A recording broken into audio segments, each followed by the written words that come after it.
COVID-19 is a new disease, and so stopping transmission really is the best way we have to mitigate the impact of this pandemic. Let's review again what happens when someone is infected. They develop signs and symptoms of disease, usually about 5 days after they're infected, but up to 14 days after their infection. And then they themselves are able to infect others 2 days before they get sick, particularly on the day that they get sick. And they're still able to infect people as long as they have signs and symptoms, which is at least for 7 days.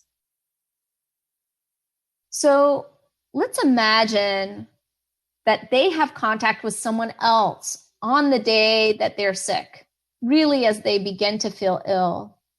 That person, let's assume, will have a 5-day incubation period. So after they're infected, they will develop signs and symptoms 5 days later. Here you can see that after they develop signs and symptoms, they'll have disease for 7 days. We can also see in the yellow highlighted area here when they are infectious.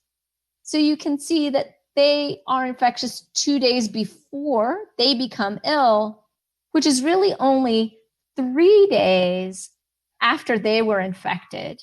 So if we want to interrupt transmission, if we want to stop transmission of COVID-19, we have to find people who have been infected. We have to limit the number of people that they have contact with so that the transmission chain won't keep going. But you can see in this schematic why that's very difficult to do, because very quickly after their infection, they will themselves become infectious and able to transmit to other people. So that means that, as you can see here, the window of opportunity for us to act and find those people who've been exposed, find the people who are infected but aren't sick yet, and ask them to change their behavior, to limit their contact with other people, to stop the transmission. That window of opportunity is very short.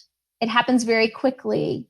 So our public health systems have to respond very quickly when we find cases of COVID-19 and try to find everybody who's been exposed to those cases, that we can take some action and stop transmission. Next, I want to introduce you to another concept called the reproductive number. You may also hear it referred to as R0. The reproductive number is the number of people that one infectious person will go on to infect if everyone they have contact with is susceptible to the disease. It's a good way to think about how fast a disease can spread in the population. And the higher the reproductive number, the more people who will be infected over the course of any outbreak. You can see in this figure some important numbers for R0 and how the number of infected people would change over time depending on what the reproductive number is. So in the blue line, you can see what the number of infected people looks like if the reproductive number is 1. If the reproductive number is 1, this means that every infected person infects just one other person. So over time, the number of infected people will not change. It will stay constant. Now, what happens if the reproductive number is less than 1? That's what's shown in the purple line here. So over time, if each person infects less than one person, so sometimes an infected person will infect someone else, but sometimes infected people won't infect anyone at all. And on average, it's less than one person. Over time, the total number of infected people will come down. What happens if the reproductive number is 2? So that means each infected person will infect 2 other people. That line is shown in red here, and we can see that if the reproductive number is 2, the number of infected people will increase very quickly over time. Although typically we think about the difference between 1 and 2 as not being very much, the difference between a reproductive number of 1 and a reproductive number of 2 is huge in terms of the number of people who will ultimately be infected. So everything we can do to try to get the reproductive number closer to 1 will help us control the spread of a disease. So what is the reproductive number for SARS coronavirus 2? Or to say it another way, on average, how many other people will one person infected with this virus infect? Let's look at some examples. So here in this figure, you can see that there's an infected person represented by a purple dot in the middle, and there are gray dots all around. Those represent the close contacts of this infected person. Measles is another virus that you may have heard of before. Measles is one of the most infectious viruses that we know of. The reproductive number for measles is 15. That means that each person with measles can infect up to 15 other close contacts, as you can see in this figure. It's very infectious.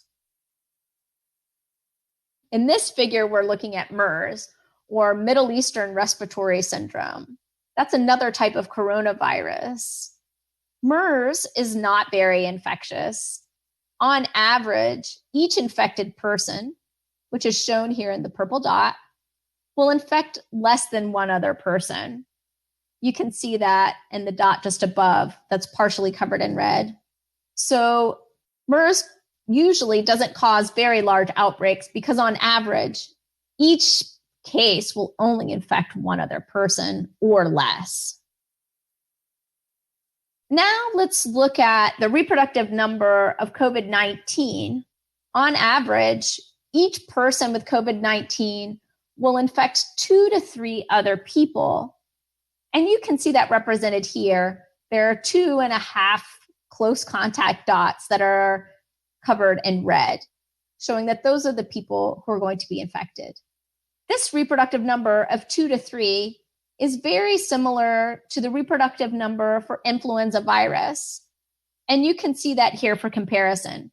People infected with influenza virus, on average, will infect 2 to 3 other people if everyone they have contact with is susceptible. So a reproductive number of 2 may sound small, but even a reproductive number of 2 can create a large outbreak. If each infected person infects just 2 other people, the size of the outbreak doubles quickly, as you can see in the figure on the slide. If we can prevent just one infection so that each person infects only one person instead of 2, we can have a big reduction in the number of cases over time. So you can see on this figure, if the first person infects only one person, and that person infects only one person, and that person infects only one person, you end up with only 4 cases in this outbreak instead of the 15 that would have otherwise occurred if you hadn't have stopped some transmission. Just because you can't stop all transmission doesn't mean that you can't have a big impact on slowing down the outbreak.